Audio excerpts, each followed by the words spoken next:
লক্ষ লক্ষ টাকা খরচা করে পানীয় জলের প্রকল্প বসানো হয়েছে আলিপুরদুয়ার জেলার কালচিনি ৩ নম্বর টিজি প্রাইমারি স্কুলে, কিন্তু দীর্ঘদিন ধরে প্রকল্পটি বেহাল অবস্থায় পড়ে রয়েছে। এতে খুবই সমস্যায় পড়েছে স্কুলের ছাত্র ছাত্রীদের থেকে শুরু করে শিক্ষক শিক্ষিকারাও। জল সংকটে ভুগছে এই আলিপুরদুয়ার জেলার কালচিনি ৩ নম্বর টিজি প্রাইমারি স্কুল চত্বর। এই স্কুলে কালচিনি চা বাগান সহ বিভিন্ন এলাকার ছাত্র ছাত্রীরা পড়াশোনার জন্য আসে, কিন্তু স্কুলে পানীয় জলের ব্যবস্থা নাই।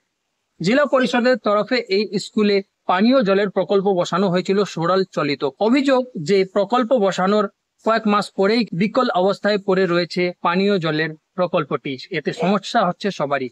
স্কুলের শিক্ষকদের অভিযোগ যে এই বিষয়ে তারা একাধিকবার সম্বন্ধিত দপ্তরকে আবেদন জানিয়েছে পানীয় জলের প্রকল্প ঠিক করার জন্য, কিন্তু কোনো উদ্যোগ নিচ্ছে না প্রশাসন বলে অভিযোগ। এটা সোলার প্যানেলের সিস্টেম ছিল, আমাদের তো 2টা কানেকশন আছে, তো এটা নিয়ে আমাদের বাচ্চারা জল ভরতো, ধোয়ার জন্য খুব সুবিধা হতো। লেকিন এটা দিন থেকে বানাইছে, 6 মাস চলছে, তারপরে এটা বন্ধ হয়ে গেছে। আমরা বারবার ভার্বেলি কমপ্লেনও হয়েছে, আমার জেলা পরিষদকেও জানাইছি, এখানে আমার পঞ্চায়েতকেও জানাইছি, লেকিন কোনো কাজ হয়নি। 1 বছর থেকে প্রবলেম, আর এই গরম মাসে খুবই প্রবলেম হচ্ছে আমাদের। পাশাপাশি অভিভাবকরা রয়েছে, তারাও জানাচ্ছেন যে এই পানীয় জলের সুবিধা না থাকার জন্য স্কুলে তাদের বাচ্চাদের খুবই সমস্যা হচ্ছে।